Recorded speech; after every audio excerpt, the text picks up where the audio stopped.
सबसे पहले हम लोग जानेंगे कि राष्ट्रीय आय क्या होता है। सामान्य रूप से कहा जाता है कि राष्ट्रीय आय का जो कंसेप्ट है वो बहुत विस्तृत है और इसकी विस्तृत अवधारणा को लेके विभिन्न अर्थशास्त्रियों ने क्या किया कि अपने अपने अनुसार इसको परिभाषित किया। ठीक, जितने भी अर्थशास्त्री हुए किसी न किसी पक्ष को लेके परिभाषा इसके दी है, लेकिन किसी की परिभाषा अगर बोला जाए कि पूर्ण रूप से सही है तो नहीं होता है, क्योंकि उनकी भी आलोचना होने लगती है। तो इसलिए बोला जाता है कि राष्ट्रीय आय का जो अवधारणा है वो विस्तृत अवधारणा है और इसको विभिन्न अर्थशास्त्रियों ने अपने अपने अनुसार क्या किया, परिभाषित किया। उसी परिभाषा में हम लोग मुख्य रूप से पढ़ते हैं किन की परिभाषा, मार्शल, पिगू, फिशर और रॉबर्टसन की परिभाषा को, और इस चारों परिभाषा को रट लिया जाता है। ठीक है, सामान्य रूप में कहा जाता है कि किसी देश के अंदर एक वर्ष में उत्पादित वस्तुओं एवं सेवाओं के अंतिम मौद्रिक मूल्य को राष्ट्रीय आय कहा जाता है, जिसमें विदेशों से प्राप्त शुद्ध आय जोड़ी हुई रहती है। क्लियर हुआ? इसको हम कुछ लिखेंगे, आप लोग लिख लीजिएगा। एक वर्ष में उत्पादित अंतिम वस्तुओं एवं सेवाओं के मौद्रिक मूल्य को राष्ट्रीय आय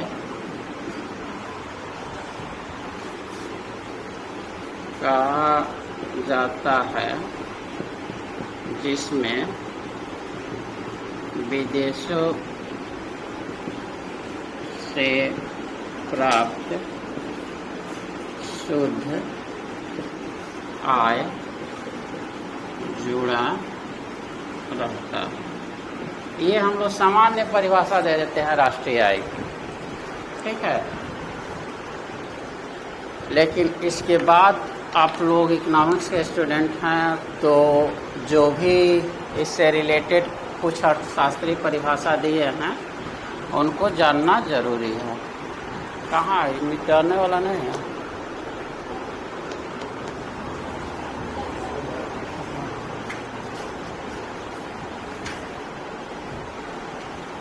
ठीक है,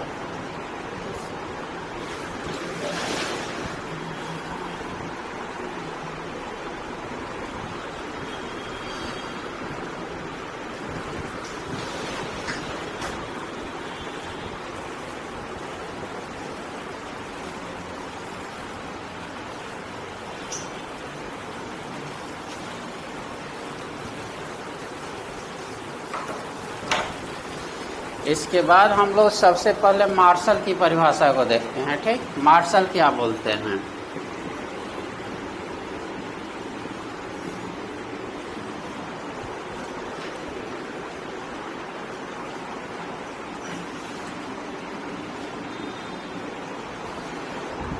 मार्शल, पिगू जो दो अर्थशास्त्री हैं, ये लोग उत्पादन को बेस बना के अपना परिभाषा दिया है। ठीक है, फिशर और रॉबर्टसन जो हैं वे उपभोक्ता व्यय को आधार मान के परिभाषा दिए हैं। ठीक, तो जहाँ तक मार्शल है तो मार्शल बोलता है कि किसी एक वर्ष में किसी देश के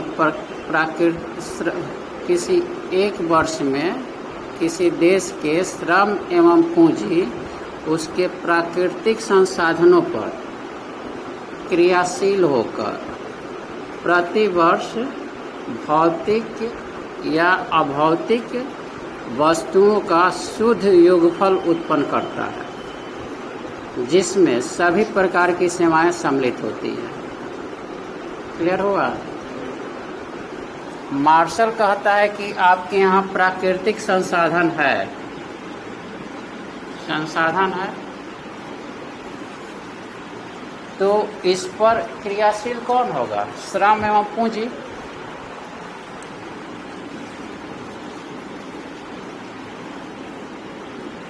यही दोनों क्रियाशील होगा तो आपका उत्पादन होगा।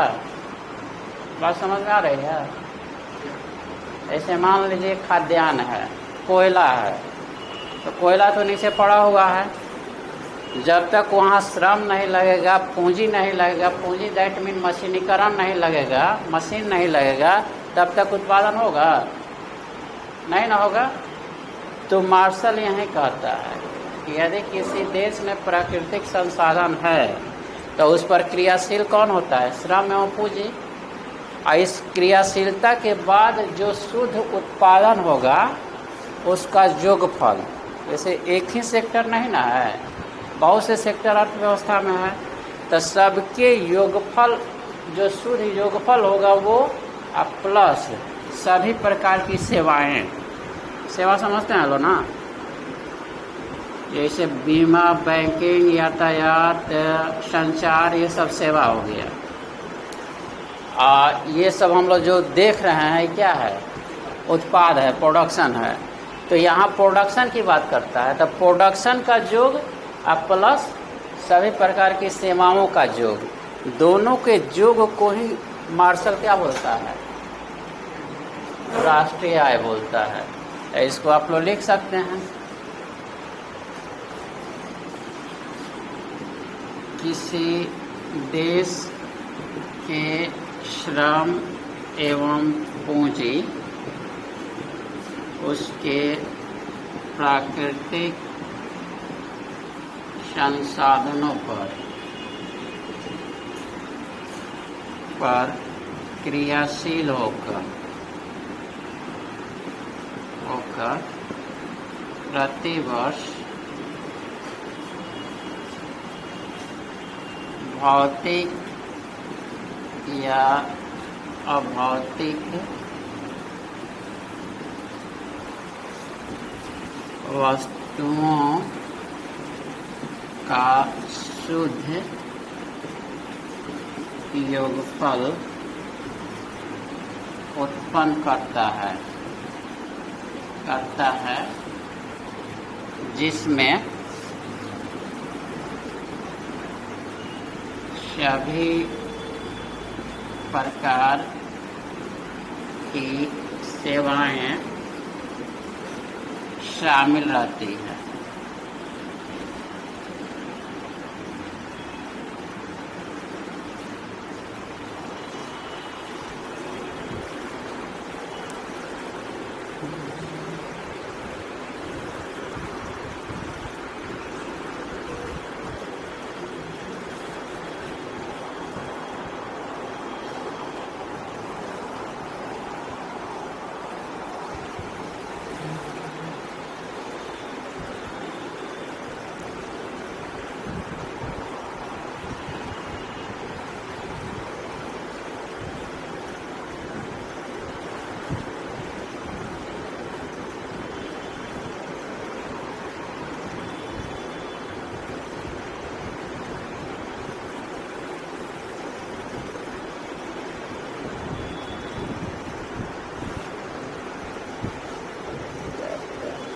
हो गया यार। जब हम बोल के लिख रहे हैं तो उसी पीरियड में आप लोग लिख लिया कीजिए, तब तो 1.5 घंटा की जगह पर 4 घंटा क्लास लेना पड़ेगा।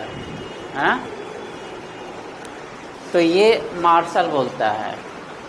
हमको परिभाषा जब समझ में आ जाएगी ना, तो ये आप लोग देख रहे हैं ना कि लगेगा कि रटना है। रटने की कोई ज़रूरत नहीं है, केवल समझ लीजिए। 3 ही ना चीज़ है जी। एक चौथा चीज़ क्या है? सेवा। इसी 4 की ना बात करता है।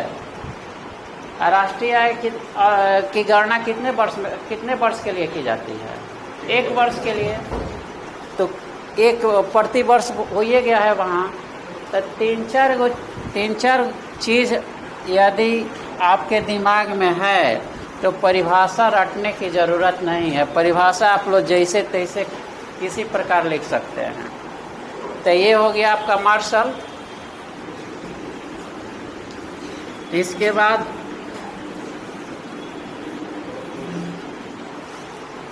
पीगू जो हैं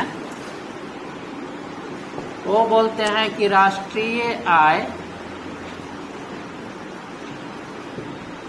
वस्तुपूरक आय का वह सामाजिक वस्तुपूरक आय का वह भाग है। राष्ट्रीय आय समाज की वस्तुपूरक आय का वह भाग है जिसे मुद्रा में मापा जा सकता है या जिसे मुद्रा में मापा जाता है। साथ ही शुद्ध विदेशी आय शामिल होता है।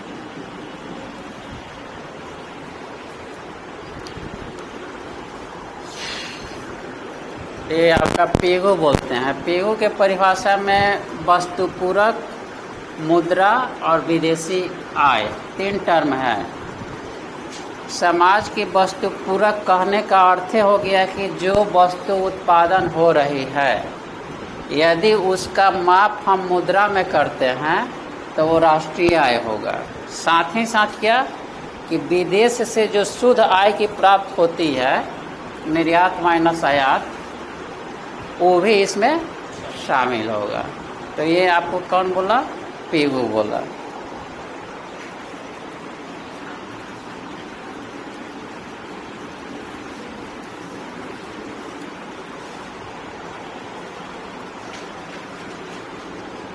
तीसरा आपका फिशर है। आप लोग के पास अभी तक बुक नहीं होगा।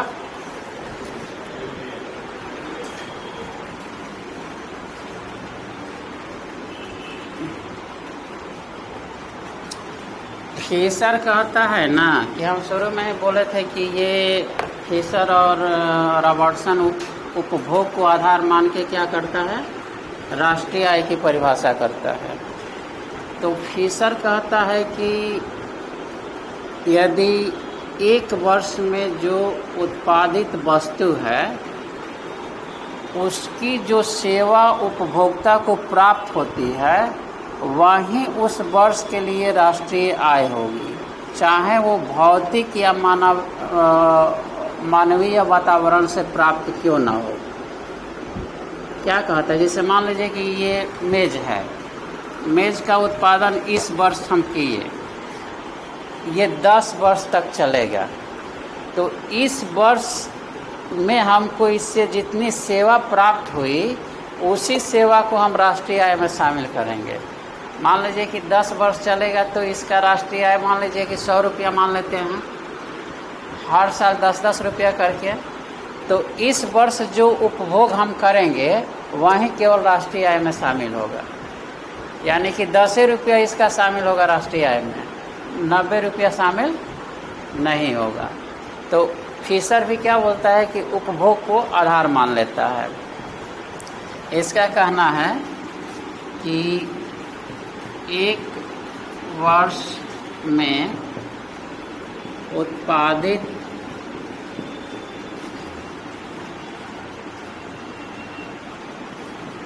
सेवाएं जिसका उपभोक्ता द्वारा उसी वर्ष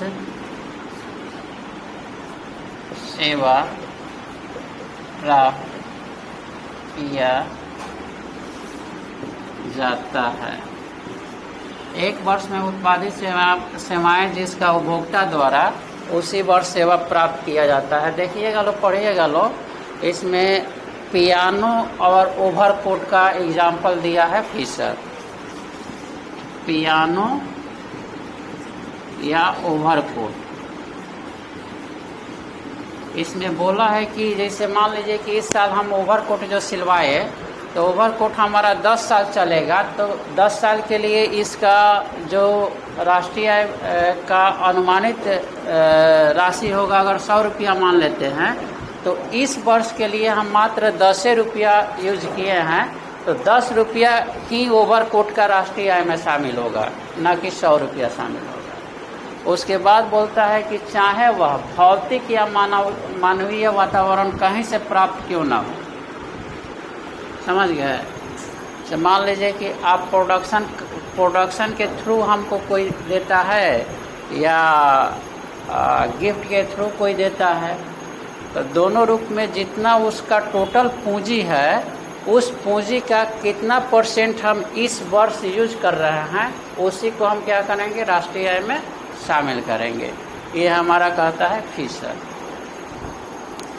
इसके बाद रॉबर्टसन इसी के इर्द गिर्द अपना परिभाषा देता है। रॉबर्टसन ये केवल देखिएगा लो, इसके परिभाषा में केवल सेवा लिखे हैं।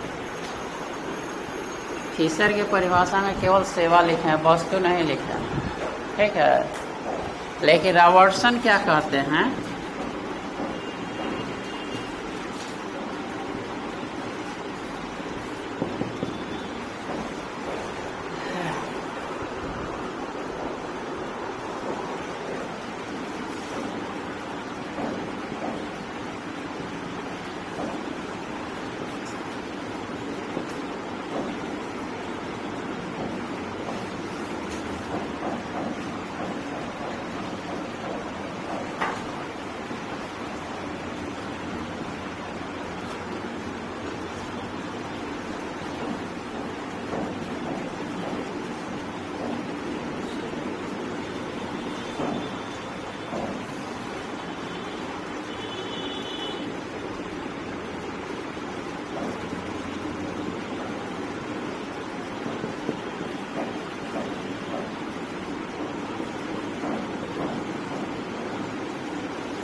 रॉबर्टसन बोलते हैं कि एक वर्ष में वस्तुएं या सेवाओं का उत्पादन जो अंतिम रूप से उत्पादन प्रणाली से उपभोक्ता को प्राप्त हो, ठीक है।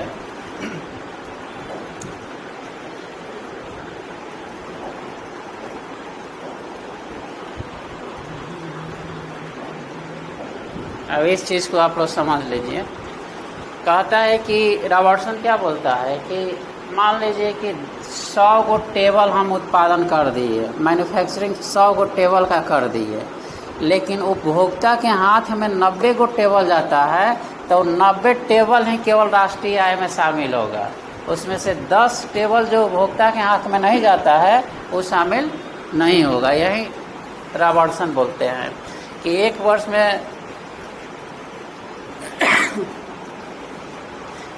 में वस्तुएं एवं सेवाओं का उत्पादन जो अंतिम रूप से उत्पादन प्रणाली से उपभोक्ता को प्राप्त हो, उसे राष्ट्रीय आय कहा जाता है। एक वर्ष में उत्पादित, ये भी ठीक है, इसका यही अर्थ हुआ कि एक वर्ष में जितना उत्पादन होता है, उस उत्पादन का कितना हिस्सा उपभोक्ता के हाथ में जाता है और जिसको उपभोक्ता उपभोग करता है, वहीं राष्ट्रीय आय का हिस्सा होता है। यही रॉबर्टसन की परिभाषा। ये 4 परिभाषा आप लोग रट लीजिएगा बुक से। अब इसके बाद हम लोग आते हैं, ये पूछता है कि राष्ट्रीय आय क्या है। तो देखिएगा लोग कि 10 नंबर का रहेगा, तो चारों परिभाषा लिखने में 5 मिनट लगेगा मुश्किल से, याद है तो। और कंक्लूजन जो ऊपर लिखे हैं वो नीचे लिख देना है।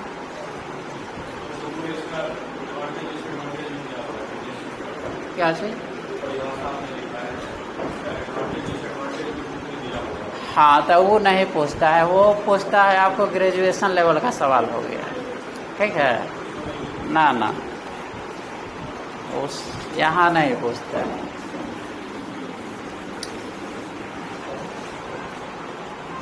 अब हम लोग को क्या देखना है, आप लोग स्टार्टिंग पूछेगा कि राष्ट्रीय आय क्या है, तो सीन से नंबर देख लेना है कि कितने नंबर का सवाल है। 10 नंबर का सवाल है तो ऊपर ही स्टार्ट कर दीजिएगा कि राष्ट्रीय आय एक विस्तृत अवधारणा है जिसकी परिभाषा विभिन्न अर्थशास्त्रियों द्वारा निम्न दिया गया है। जितना आपको परिभाषा याद है लिख दीजिए। उसके बाद निष्कर्षतः यह कहा जाता है कि राष्ट्रीय आय वह है जो हम लिखे हैं ऊपर, उसको डाल दीजिए। इकोनॉमिक्स में केवल सेकेंड पेपर में कुछ बात बना सकते हैं लोग, फर्स्ट पेपर में नहीं। ठीक, अब आइए हम आते हैं राष्ट्रीय आय की अवधारणा।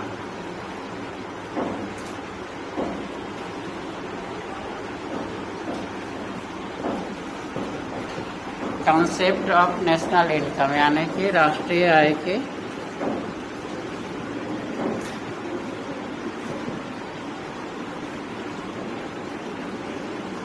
अवधारणा।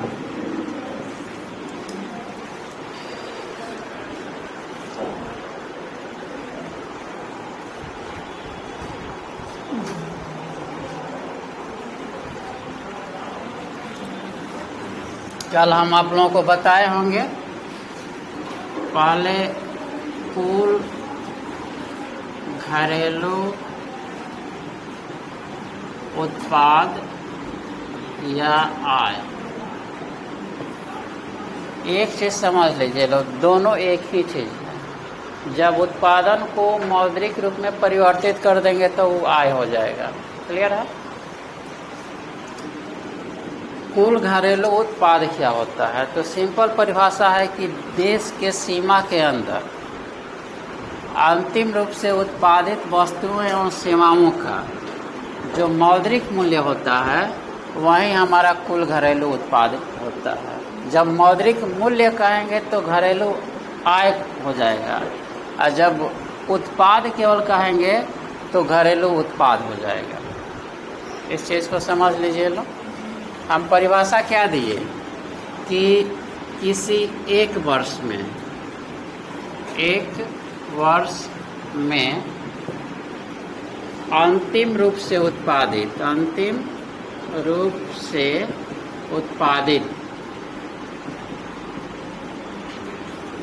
वस्तुओं एवं सेवाओं का योग कुल घरेलू उत्पाद कहलाएगा। योग कुल घरेलू उत्पाद कहलाएगा एवं इसका मौद्रिक मूल्य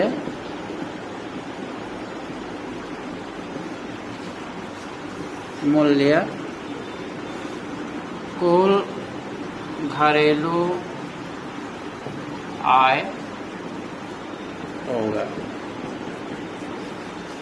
क्लियर होगा? अंतिम उत्पाद का मतलब आप लोग समझते हैं। हम बहुत परिभाषा में भी अंतिम यूज किए थे, यहाँ भी अंतिम यूज कर रहे हैं। क्या होता है उसके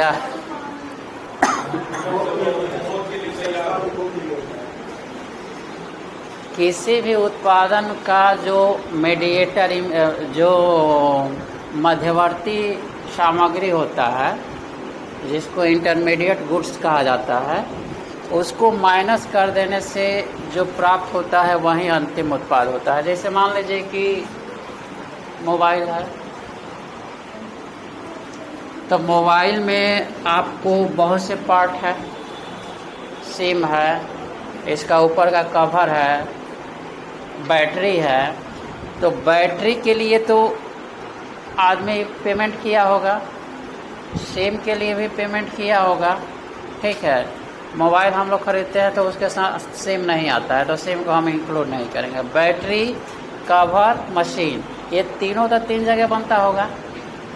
तीनों फैक्ट्री अलग अलग दाम अपना ले ली होगी, लेकिन जब मोबाइल कंप्लीट होता है तो जो वो अलग अलग दाम ली है उसको इसमें इंक्लूड नहीं करेंगे। जैसे मान लीजिए कि बैटरी का दाम 5 रुपया, कवर का दाम 10 रुपया, तो ये हो गया 15 रुपया। हम मोबाइल खरीदे हैं कितना में? 25 रुपया में। क्लियर हुआ? तो 25 रुपया में खरीदे हैं तो फिर इस चीज़ को इसमें इंक्लूड नहीं करेंगे, नहीं तो 15 ये और 25 ये मिल के कितना हो जाएगा? 40 हो जाएगा, क्योंकि ऑलरेडी ये जो है इसमें इंक्लूड हो चुका है। क्लियर हुआ? तो अंतिम रूप से जो उपभोक्ता के पास पहुंचती है वस्तु उपभोग करने के लिए, उसी को वहां दिखाया जाता है अंतिम रूप से।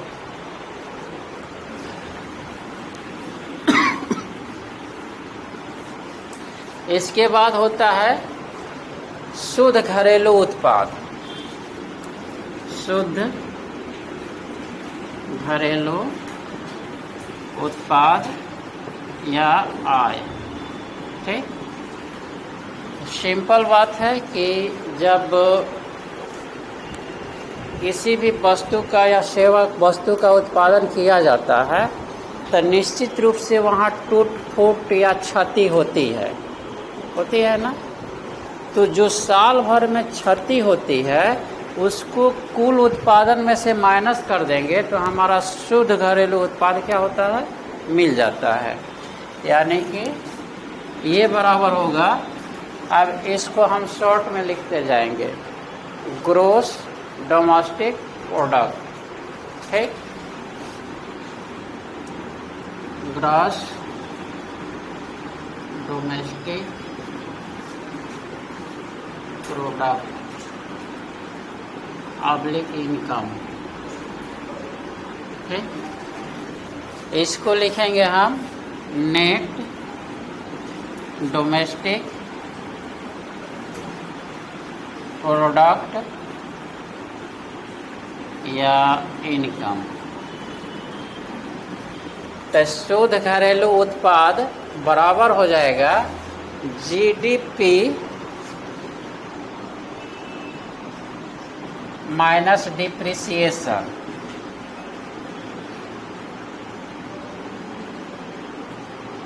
इस डिप्रिसिएशन का मतलब होता है घिसावट या क्षति।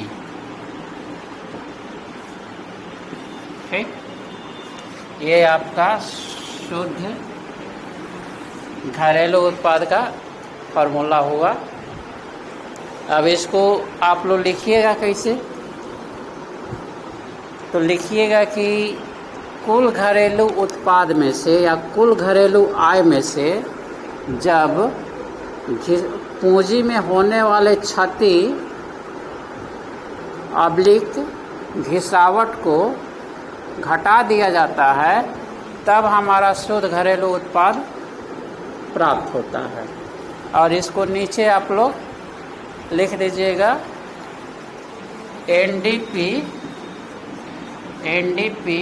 बराबर जीडीपी माइनस डिप्रिसिएशन।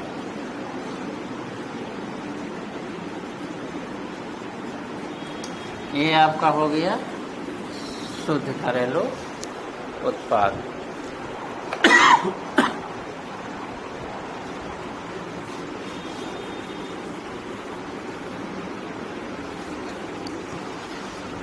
इसके बाद हम लोग आते हैं कुल घरेलू उत्पाद, कुल राष्ट्रीय उत्पाद या आय। आप देखिए परिभाषा वो वाला रहेगा ऊपर वाला कि किसी एक वर्ष में अंतिम उत्पादित वस्तुएं सेवाओं का कुल योग में जब विदेशों से प्राप्त शुद्ध आय को जोड़ दिया जाता है तो हमारा कुल राष्ट्रीय आय प्राप्त होता है। किसी एक वर्ष में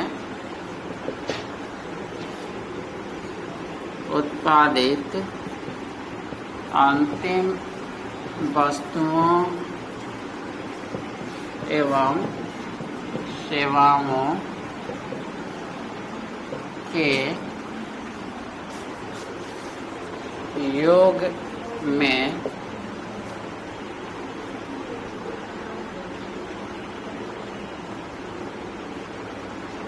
विदेशों से प्राप्त आय, विदेशों से प्राप्त शुद्ध आय को जोड़ने पर ग्रॉस नेशनल प्रोडक्ट या इनकम प्राप्त होता है।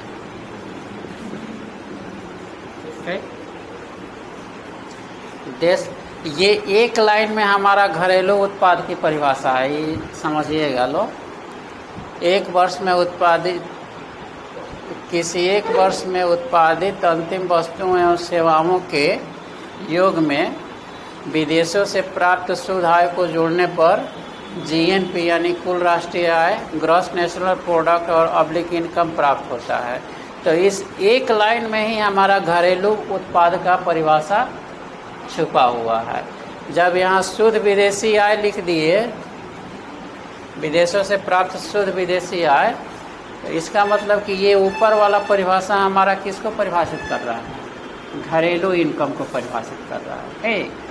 यदि आप लोगों को यहाँ दिक्कत हो तो सीधे उसको रट लिए हैं तो उसको लिखिए और उसमें सीधे लिख दीजिए कि विदेशों से प्राप्त शुद्ध आय को जोड़ने पर ये प्राप्त होता है। क्लियर हुआ? आपको घरेलू उत्पाद का परिभाषा याद है, उसमें केवल क्या जोड़ना है? विदेशों से प्राप्त शुद्ध आय को जोड़ दीजिएगा तो आपका कुल राष्ट्रीय आय प्राप्त हो जाएगा। इसलिए बोला जाता है कि जीएनपी यानी कि ग्रॉस नेशनल प्रोडक्ट बराबर जीडीपी प्लस विदेशों से प्राप्त शुद्ध आय, विदेशों से प्राप्त शुद्ध आय। ठीक है, तो ये हमारा जीएनपी का परिभाषा हुआ। इसके बाद इसी टाइप से हो जाता है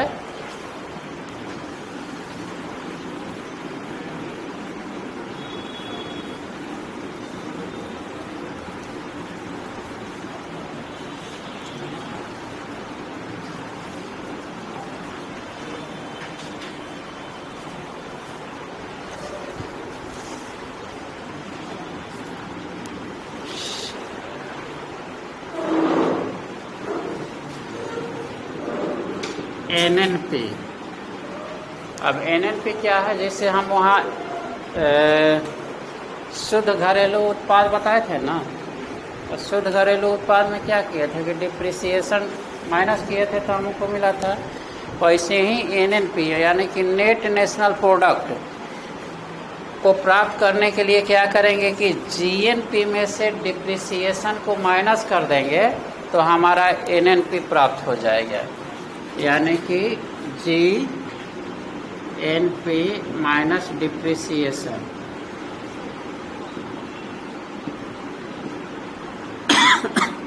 इसको हम लोग बोलते हैं शुद्ध राष्ट्रीय आय। अब इसको परिभाषा में लिखेंगे कि जब कुल राष्ट्रीय आय में से मशीनों में हुई घिसावट को माइनस कर दिया जाता है तो हमारा शुद्ध राष्ट्रीय आय प्राप्त होता है। ठीक, जब कुल राष्ट्रीय आय में से मशीनों में हुई क्षति को माइनस कर दिया जाता है या घटा दिया जाता है तो वह शुद्ध राष्ट्रीय आय होता है।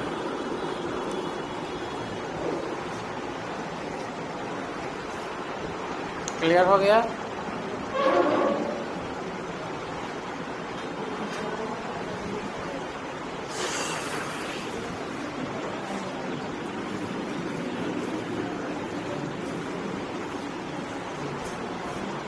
अब आइए लो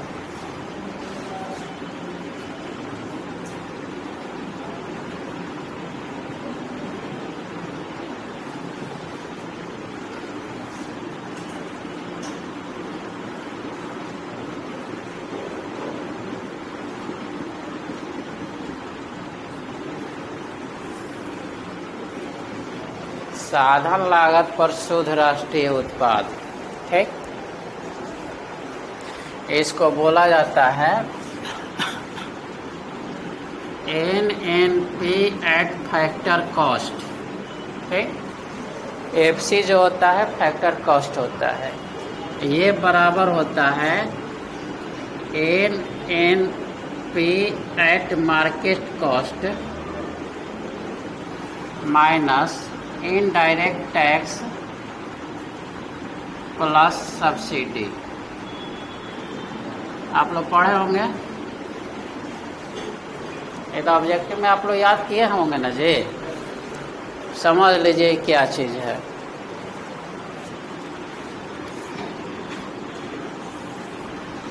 इसको लिखिएगा लो इनडायरेक्ट टैक्स, इनडायरेक्ट टैक्स, और रियल में जो राष्ट्रीय आय है ना, यही हमारा राष्ट्रीय आय है, इसी को राष्ट्रीय आय भी कहा जाता है, ठीक। साधन लागत पर शुद्ध राष्ट्रीय आय, तो साधन लागत पर कहने का अर्थ क्या होता है कि प्रोडक्शन जो होता है उसमें कितने साधन काम करते हैं, भूमि, श्रम, पूंजी, उद्यमी जिसको सासी बोला जाता है, ये चार है ना, तो चारों को पारिश्रमिक मिलता है, ठीक है। कोई भी उत्पादन हुआ और उत्पादन में लगे इन चारों संसाधनों का जो पारिश्रमिक मिलता है उसको जोड़ दिया जाता है, तो वहीं राष्ट्रीय आय हो जाता है हमारा।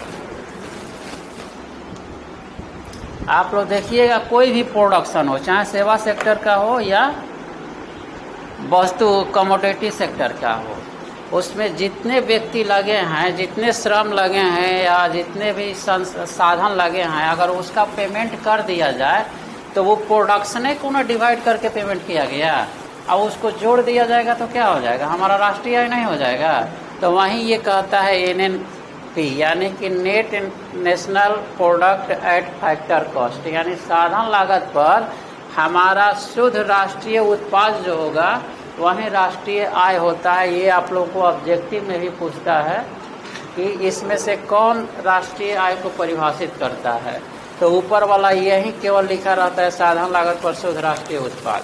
अब इसको समझिए, मार्केट कीमत ये है NNP एट मार्केट कीमत, साधन कीमत और मार्केट कीमत में अंतर होता है, ठीक है।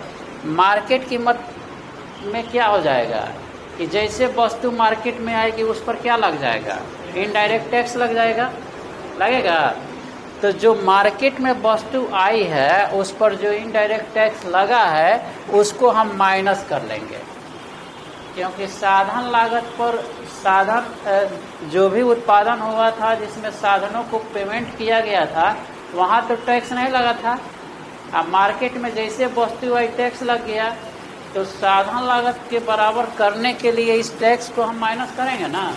तो वहीं जो वस्तु मार्केट में आती है और इनडायरेक्ट टैक्स लग जाता है उसको क्या करते हैं हम, माइनस कर देते हैं। क्यों करते हैं, क्योंकि ये प्रोडक्शन में शामिल नहीं है। क्लियर हुआ। दूसरा क्या करते हैं, सब्सिडी जोड़ देते हैं। तो सब्सिडी जोड़ते क्यों हैं, तो सब्सिडी सरकार इसलिए न देती है कि जो वस्तु मार्केट में है वो कम दाम पे मिले, यही ना सरकार का उद्देश्य है। तो जब वस्तु कम दाम पे मिलेगी तो ऐसा तो नहीं है कि जो उत्पादक है उसको हानि पहुंचाया जाए, तो उसके लागत मूल्य देने के लिए सरकार उसको सब्सिडी देती है। तो लागत मूल्य में जितना वो कमी करता है उतना सरकार के द्वारा जो दिया जाता है भरपाई, वो प्रोडक्शन के रूप में दिया जाता है और मूल्य का हिस्सा होता है। इसलिए सब्सिडी को राष्ट्रीय आय में शामिल किया जाता है और इनडायरेक्ट टैक्स को शामिल नहीं किया जाता है। ठीक है, तो इसमें आप लोग अब समझिए कैसे लिखते हैं। तो हम समझा दिए अंदर का चीज़।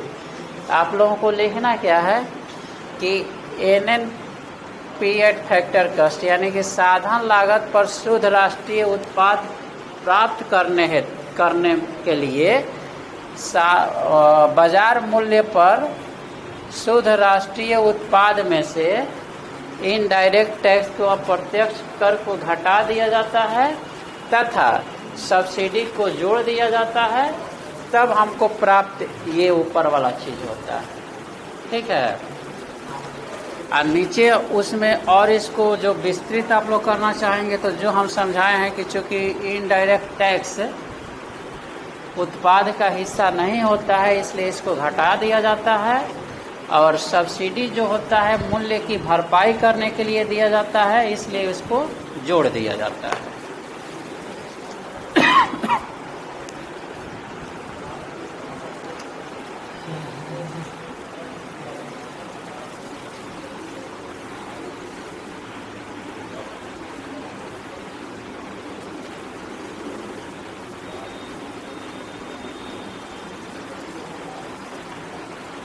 अब आइए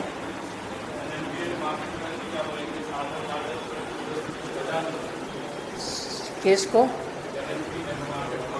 हाँ ये बोलेंगे बाजार मूल्य पर शुद्ध राष्ट्रीय उत्पाद। ठीक है।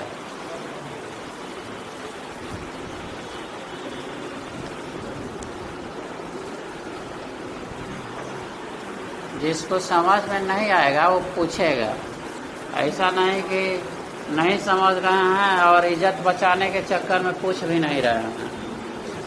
ठीक है, तो ऐसा नहीं होना चाहिए। जिसको जहाँ समझ में नहीं आए आप लोग पूछ लीजिएगा, क्योंकि समझ जाइएगा लो तब फिर रटने की ज़रूरत नहीं है। अब आइए जो दो चीज और बताने जा रहे हैं, इसे क्या पूछता है कि राष्ट्रीय आय की अवधारणा को लिखें, तो लड़के क्या करते हैं कि मुश्किल से यहीं तक पहुंचते हैं वो, समझे। मान लीजिए कि 25 नंबर का रहेगा, यहाँ तक पहुंचेगा लो तो 10 नंबर ना मिलेगा। बात समझ में आ रही है। इसके अलावा भी है आपको निजी आय, इसको हम लोग कहते हैं प्राइवेट इनकम।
अब देखिए निजी आय क्या है, प्राइवेट इनकम क्या है। तो व्यक्तियों निगमों द्वारा प्राप्त आय को निजी आय कहा जाता है। ठीक है। अब निजी आय को प्राप्त करने के लिए क्या किया जाता है कि राष्ट्रीय आय में से कुछ मद को घटा दिया जाता है और कुछ मद को जोड़ दिया जाता है। यहाँ मद लिख लीजिएगा लोग, कुछ मद, यहाँ भी मद कर दीजिएगा। ठीक है। ऐसे हम लोग क्या जानते हैं कि यहाँ निजी का मतलब सरकार से थोड़ी है, सरकार से तो नहीं है। व्यक्ति और निगम से है। इनकी जो संपत्ति होगी, एक वर्ष में उत्पादित जो प्रोडक्शन होगा, उसी को हम लोग निजी आय कहेंगे। और इसको प्राप्त करने के लिए क्या करेंगे कि राष्ट्रीय आय में से कुछ मद को घटा देंगे और कुछ मद को जोड़ देंगे, तो हमारा निजी आय प्राप्त हो जाएगा। अब हमको समझना है कि इसमें क्या जोड़ना है और क्या घटाना है। ठीक, निजी आय हम क्या बोले हैं कि राष्ट्रीय आय में से। तो राष्ट्रीय आय अब जब भी बोला जाए तो आपके दिमाग में क्या होना चाहिए, ये हिस्सा होना चाहिए, NNP8 फैक्टर कॉस्ट। क्लियर? तो राष्ट्रीय आय में हम क्या घटाएंगे और क्या जोड़ेंगे, पहले हम जोड़ देते हैं।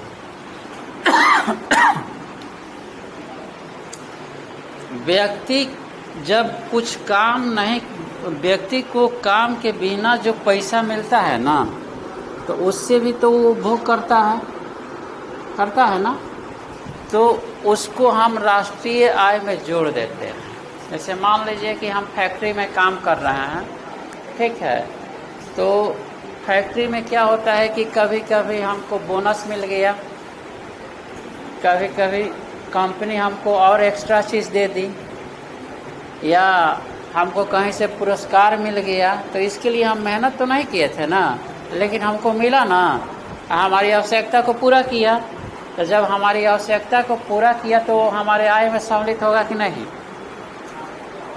बशर्ते कि इलीगल से वो पैसा नहीं आया हो। बात समझ में आ रही है? जैसे बोनस लीगल है, पुरस्कार जीते लीगल है, या लॉटरी जीते लीगल है। तो इस माध्यम से जो हमारे पास पैसा आता है उसको हम लोग क्या बोलते हैं, हस्तांतरण भुगतान। नाम सुने हैं लोग, ट्रांसफर पेमेंट, इसको बोलते हैं हस्तांतरण भुगतान। माने हमको वो राशि जो हमारे बिना मेहनत करने से मिल जाए, उसको हम लोग हस्तांतरण भुगतान कहते हैं। क्लियर हो गया? फिर इसमें हम लोग क्या जोड़ देते हैं, सार्वजनिक ऋण पर प्राप्त ब्याज।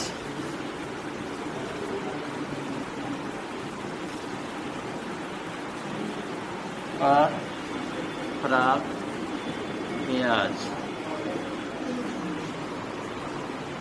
मान लीजिए कि सरकार को हम पैसा दिए, ऋण दिए, तो उससे हमको ब्याज मिलेगा ना। तो जो ब्याज मिलेगा वो हम ही को ना मिलेगा, या किसी निगम को मिलेगा। तो वो निगम या व्यक्ति का आय हो गया, तो उसमें वो जुटेगा ना। तो जोड़ दिए। अब घटाएंगे क्या, ये माइनस हम लिख रहे हैं यहाँ पे, माइनस। जैसे सरकारी उपक्रम से या संस्था से जो आय इनकम हो रही है, इसमें उसको इसमें शामिल करेंगे।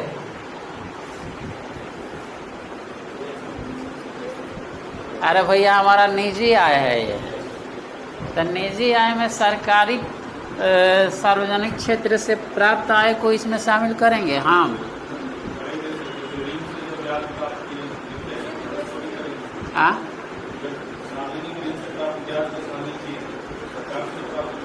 हम ना सरकार को दिए हैं पैसा जी, तो ऋण नहीं, ब्याज नहीं लेंगे उससे, समझ गए ना। तो यहाँ हमारे कहने का मतलब कि सरकार को जिस क्षेत्र से आय प्राप्त होता है उसको हम इसमें से माइनस कर देंगे। किसमें से? राष्ट्रीय आय में से। राष्ट्रीय आय में क्या जोड़े हैं, जो हमको मिल रहा है। राष्ट्रीय आय में से क्या घटाए हैं, जो हमको नहीं मिल रहा है। तो सरकार का जितना उसका अपना पर्सनल इनकम है, वो निजी व्यक्ति को थोड़ी मिलता है, वो तो सरकार के पास जाता है। तो सरकार वाला हिस्सा को इसमें से हम क्या करेंगे, माइनस कर देंगे। तो माइनस सरकारी क्षेत्र से प्राप्त आय प्लस सार्वजनिक उद्यम का लाभ एवं ये हमारा हो जाता है क्या। अब फिर एक और माइनस करेंगे। क्या माइनस करेंगे? मान लीजिए कि हम लोग कंपनी में काम करते हैं या सरकारी सर्विस हो या कंपनी कोई भी हो, तो हमारे वेतन में से कुछ कटता है ना जी। क्या कटता है? हाँ, पेंशन भत्ता ये सब क्या है, ये सब कटता है ना। तो जो उसको सामाजिक क्या बोला जाता है?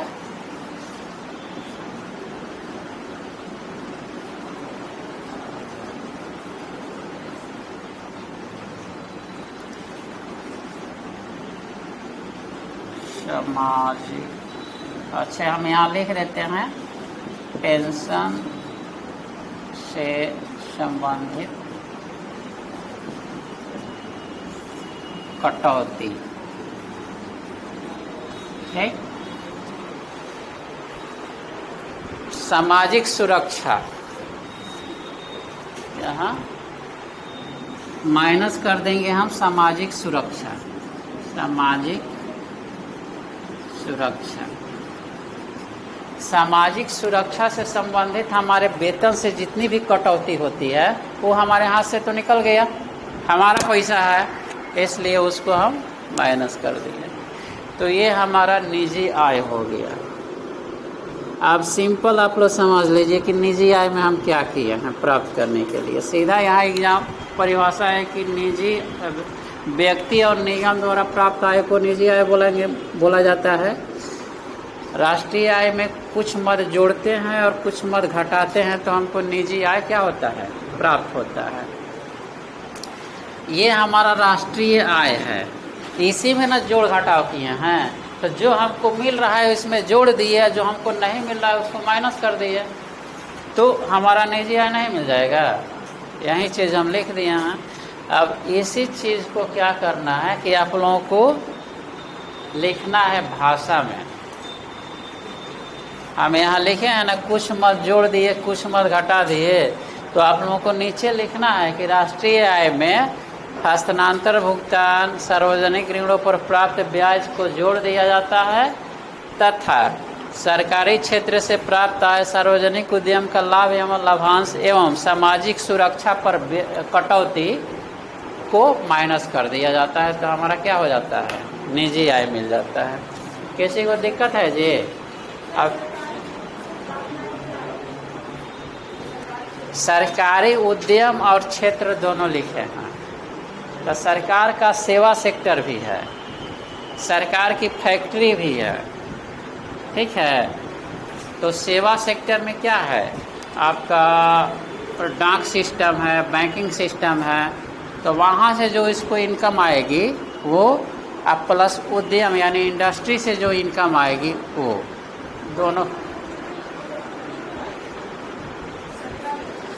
दोनों हमारे राष्ट्रीय आय में शामिल है ना जी।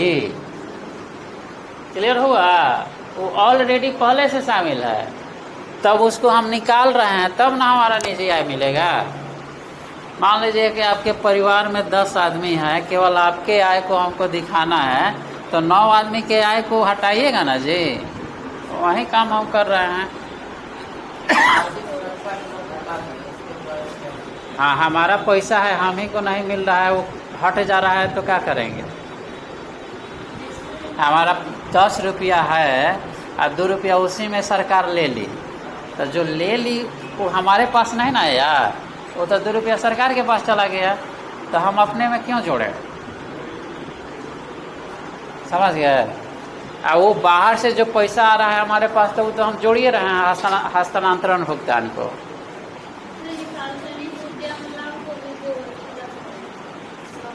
सार्वजनिक उद्यम का लाभ एवं लाभांश, लाभ होता है कि लाभांश और लाभ में क्या अंतर होता है, समझ जाइए। मान लीजिए कि हमारी सरकार की सरकार का पूर्ण दायित्व जिस कंपनी पे है तो उसका तो पूरा लाभ मिल जाएगा, सब उसका अपना ही होगा। यदि शेयर है तो उसको वहाँ हिस्से ना मिलेगा लाभ का। क्लियर हुआ? तो वहाँ का भी इनकम माइनस किया जाता है और अपना भी इनकम माइनस किया जाता है। अब इसके बाद होता है एक वैयक्तिक यानी पर्सनल इनकम।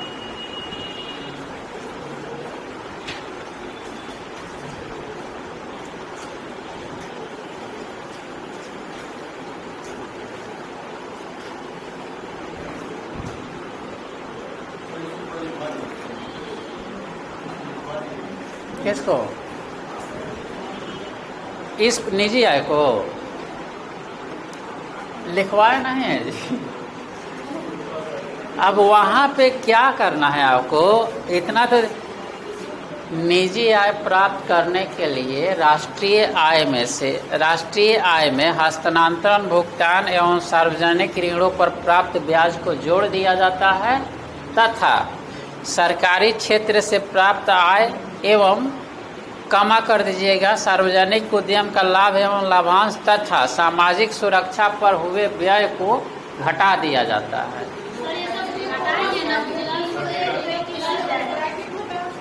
इस तीनों को घटा देंगे, इधर वाला को जोड़ देंगे। कहाँ? अरे भाई हम इतना समझ नहीं रहे हैं, लो जी बोल रहे हैं, इतना तो समझना चाहिए ना। ओ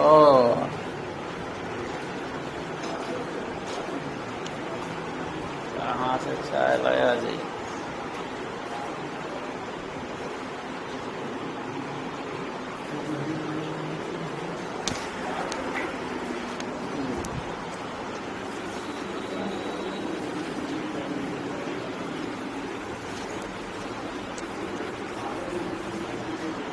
इसके बाद वैयक्तिक आय यानी कि पर्सनल इनकम। वहाँ देखिएगा निजी आय में हम क्या लिखे थे, व्यक्ति और निगम। यहाँ पर हो जाएगा कि एक वर्ष में निजी व्यक्तियों के प्राप्त आय का योग जो होता है व्यक्तिगत आय होता है। एक वर्ष में व्यक्तियों / परिवारों को प्राप्त आय का योग वैयक्तिक आय होता है।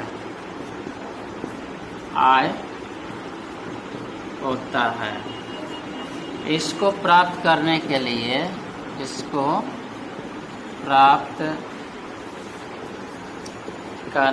लिए राष्ट्रीय आय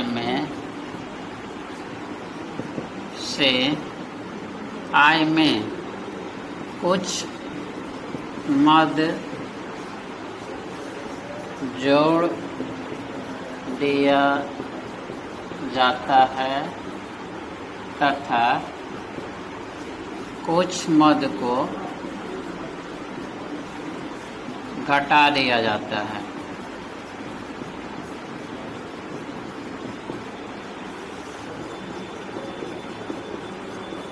ठीक, सेम उसी टाइप का ये परिभाषा है।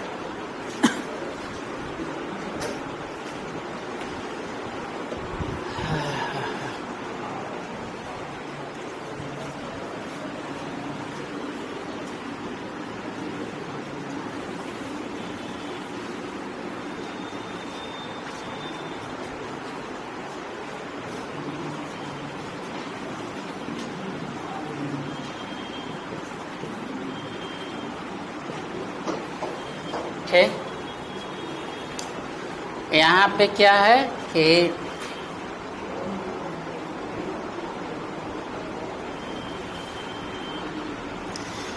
यहाँ पर भी तो पहले जैसा परिभाषा है ना, वहाँ पे क्या था कि व्यक्ति के साथ निगम था निजी में। यहाँ वैयक्तिक है, माने व्यक्तिगत पारिवारिक।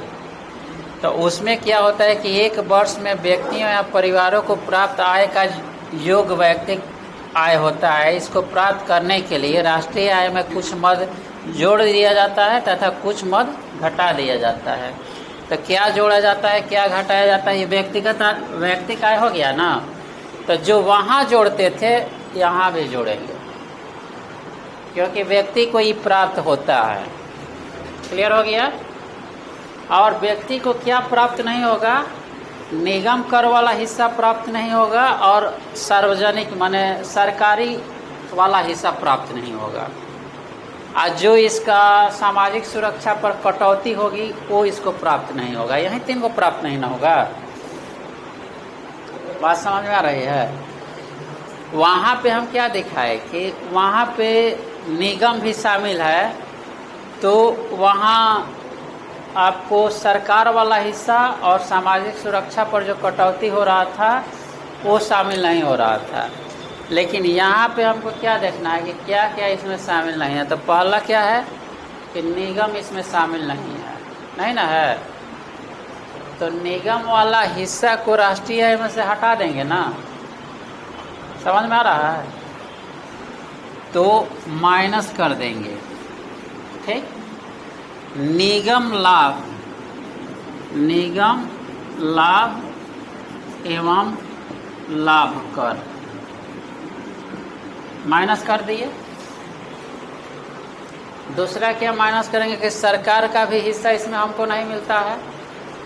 निजी व्यक्ति को सरकार वाला पैसा मिलता है नहीं, तो सरकार वाला भी माइनस कर देंगे।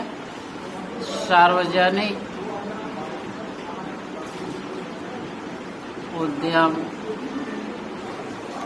का लाभ एवं लाभांश, इसी में दोनों आ जाएगा। जो सार्वजनिक क्षेत्र हम अलग अलग वहाँ दिखाए थे ना, यहाँ दोनों को इंक्लूड समझा जाता है।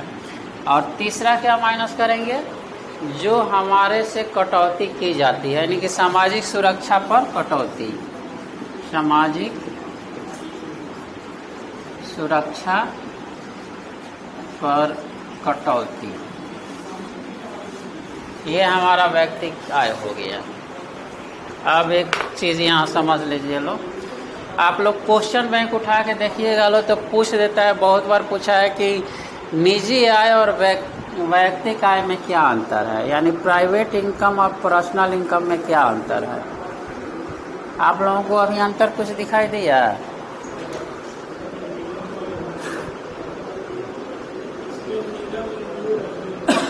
एक हो गया।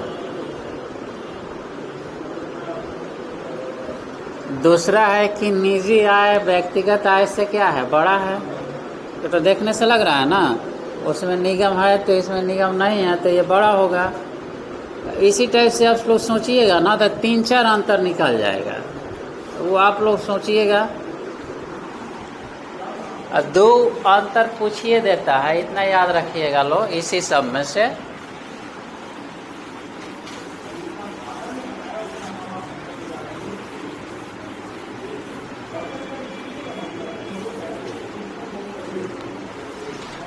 इसके बाद आइए पर व्यक्ति आय, प्रति व्यक्ति आय, यानी पर कैपिटा इनकम।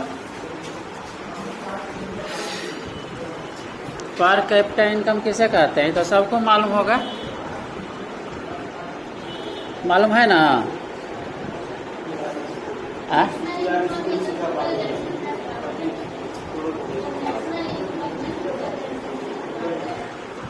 हाँ, नेशनल इनकम में कुल जनसंख्या से भाग देने पे राष्ट्रीय आय में कुल जनसंख्या से भाग देते हैं, तो ये हमारा प्रति व्यक्ति आय होता है। तो इसमें ज़्यादा हमको माथापच्ची करने की ज़रूरत नहीं है। इसके बाद होता है वास्तविक आय। वास्तविक आय, रियल इनकम।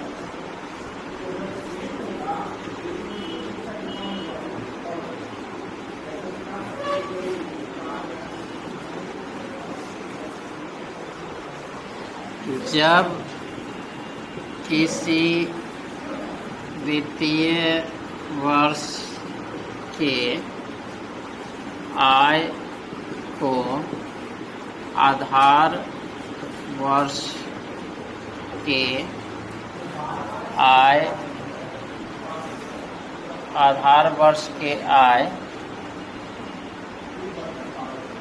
से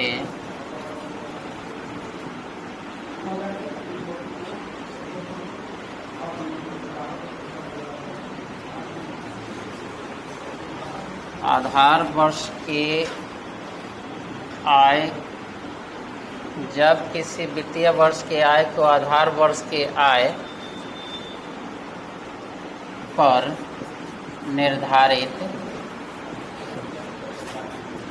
किया जाता है, तब वह वास्तविक आय कहलाता है। वास्तविक आय कहलाता है। ठीक, और इसका फार्मूला होता है real income is equal to होता है बेस ईयर, यानी कि आधार वर्ष बटा करेंट वर्ष। करेंट ईयर का क्या बोलते हैं?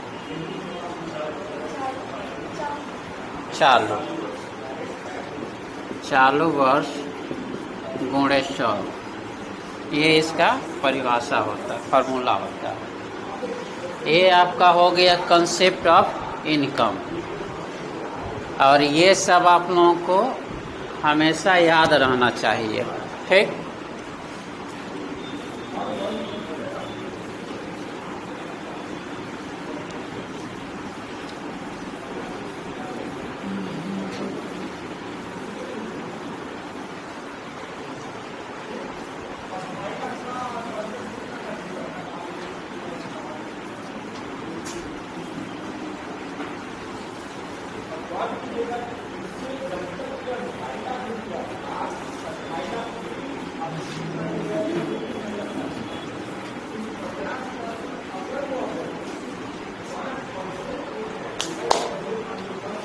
अब राष्ट्रीय आय को मापने की विधि। ठीक,